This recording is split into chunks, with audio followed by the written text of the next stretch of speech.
Here's a start to finish bathroom renovation. Let's jump into it.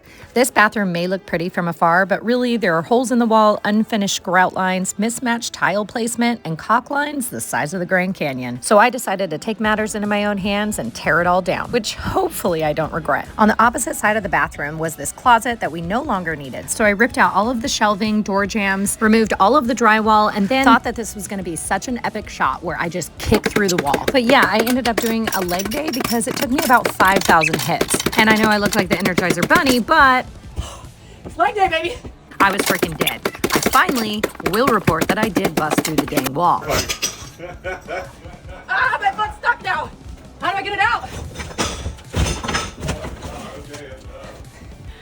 Okay, now that that ridiculous endeavor is over, we can get back to work. So I basically just started taking all of these tiles off. I even had this like handy hammer jack that was intimidating but really cool. Removed this wall, and then once all that crap was cleared out, this cast iron tub was literally almost the death of us, but we managed to get it out, and then Grandpa Rich took all of his frustration out on it. Yes, I know, this is quite the mess we had to deal with, but you don't know what we went through. So after that, we went back inside and I started removing all of these old panelings and molding pieces, then unhooked all of the plumbing, and this pedestal sink was finally out of my life. I hauled it out to the front, then went back in and got the toilet removed, which probably had more pee on the outside than the inside, living with two small boys in the house. Once that was all removed, I just had a few more 2x4s that I needed to remove that separated the closet from the existing bathroom. And then it was time for the gun show. Not before I got scared by the tool that I had to use, but promise it's not that scary, and it is amazing at getting tile up off the ground. I put this tile in 10 years ago and have regretted it every day about a month after installation. It is not meant for a floor and always was dirty. Now let's get to the fun. I started taping out all of the elements of the coming design, including this gorgeous vanity, arched mirrors, and I'm going bold with a black shower tile and gold faucets and light fixtures.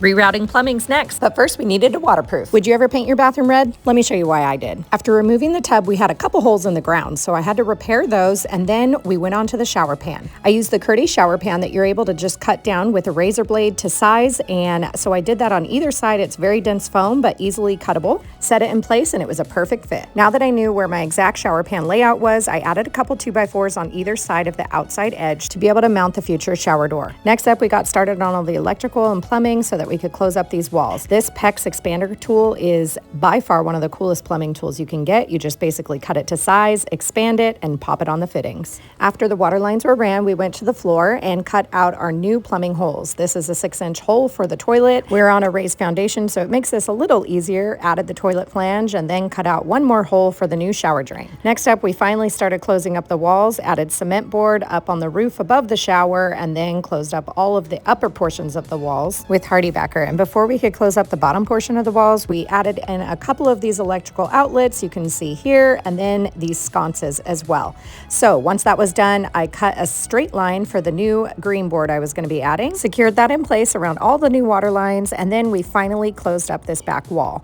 Added hardy backer to the rest of the walls, and then we were finally closing up the front door to the back side of this bathroom. After that, I laid out where I wanted all my new light fixtures because it was dark in there now, cut out my 4-inch holes, added in some recessed lighting, and then we were on to waterproofing. A little celebration, and then here's the reason I painted my bathroom red. It goes on pink, dries red, and this is the waterproofing membrane. Next, we added mortar to the ground, and this is where the shower pan just pops right on top of the mortar, and it is set. With the Curdy system, they have pre-made drains that you set with mortar, and then I cut the last bit of hardy backer for the bottom part of the shower walls. Once everything was secured, I brought the red guard out. This is such an easy to use waterproofing membrane that we have used over and over again. You just roll it on with a paintbrush or roller, and then it goes on pink, dries red, and once that was all coated, we used these Curdy membrane strips for all of the corners, coated everything with red guard, and we were good to go. Now that the waterproofing was done, we added the texture on all of the walls, and then I primed them and got paint all over me before I even started. And now we are ready for the fun part. All of the beautiful tile coming in this space, including rock for the floor and this beautiful black tile going across the entire shower. This is where all that planning finally comes to life. Don't worry, I won't make you wait much longer. Let's get our boots on and start laying it out. First up was the shower pan, where I took this flat pebble rock and laid out my pattern and then cut out the edges as best as I could. After removing parts that were going to cover the drain, I had to take a few to my tile saw and cut those edges straight. And then I dry fitted them into the shower pan, had them all laid out and marked the orientation that they needed to be. I moved them off the shower pan into the same orientation so I would know where they all went, and then laid mortar for one row at a time. Once the mortar was down, I notched it with my trowel, and then I slowly dropped the tile sheets over the existing ones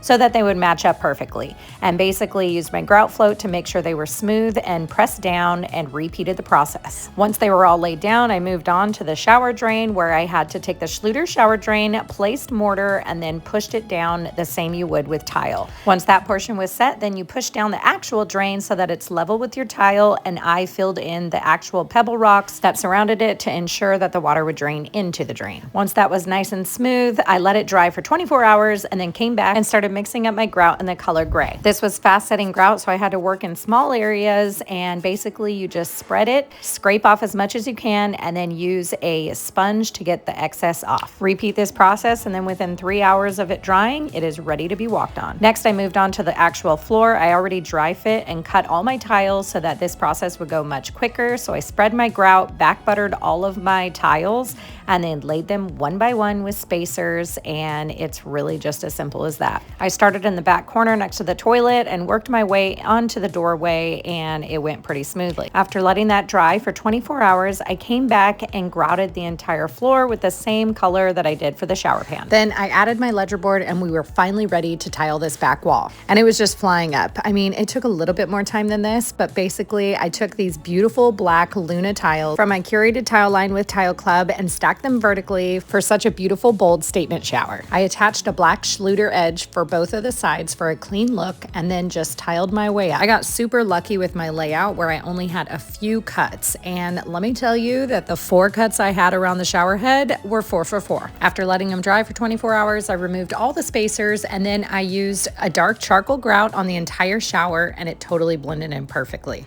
I will wait for that to dry and then come back with all the fixtures, but we moved on to the wall treatment I'm going to be doing, and of course it's going to be more arches with a little surprise going on the inside. I can't wait to share. But first I need to figure out the paint color. If you follow me in stories, you already know I've made this choice, but here are a few options I was debating between. But before we could get to painting, we started installing all of the baseboards, door molding, and all the trim details. Did all of the caulking and paint prep, finished securing all 3 of my arches, and then went ahead with a bold color, which was Death by Chocolate by Behr Paint. I color drenched all of the molding and walls except for the inside parts of the arches. Then it was finally time to move in this gorgeous vanity, complete with a marble top. It was super heavy, so I did get some help from the 2 best guys I know. We secured it to the wall, and then once in place, I added in all of the drawers and then started bringing in my champagne bronze fixtures. After that, it was time to bring in the toilet. We added the little wax ring, dropped the toilet down, and set it in place. Grinded off the excess screws for a little fireworks show, then secured the lid in place, brought in the tank,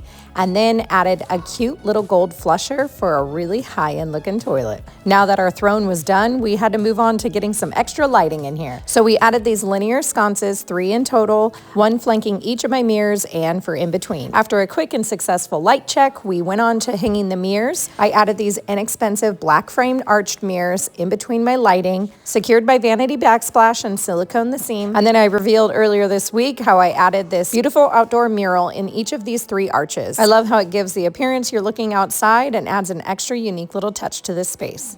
Next, the electrical was finally hooked up to all of my puck overhead lights. And next up was addressing this ceiling, where I decided to bring a little warmth back in the space, measured out where all my planks would be going so that I could make all of my cuts prior to staining. Laid them all out and then decided to do a Simply White whitewash first, followed by honey. This removed all the yellow undertones and then brought a rich warmth back into the space. I let them all dry and then cut out for any light holes that I needed, and then started installing throughout the entire ceiling. These tongue and groove planks went up pretty easily, and then for the skylight opening, I used some L molding trim and pin nailed it in place. That was the last big project of the bathroom, so then it was on to the final details, like adding this little gold adhesive toilet paper holder, this gold adhesive shower shelf that held both of my soap and shampoo. I also added a minimal towel hook, an in-drawer outlet so they can have easy access to charge their toothbrushes. Then with a late night impulse buy, I got these appropriate canvases for a little boy's room, and then I did touch-up paint because we decided not to use these beams, and last but not least, the shower panel. I ended up going with the grid panel, and I absolutely love it. You just drill in 4 little spots, which is kind of crazy, but it holds it perfectly. And now we can say we are officially complete. Starting from there, going to here. This renovation had so many different elements that people had a lot of different opinions on, but it took us about a month and a half to complete. And after 4 months, I can still say that I absolutely have no regrets about a black tile shower or the color I painted the walls. The wallpaper is still standing, and we do not flood the bathroom every time we use the shower. I love how moody it is in here, especially with all of the different mood lighting we added, and I still love this pebble rock floor. Comment shop for a direct link to everything I used to create this bathroom renovation.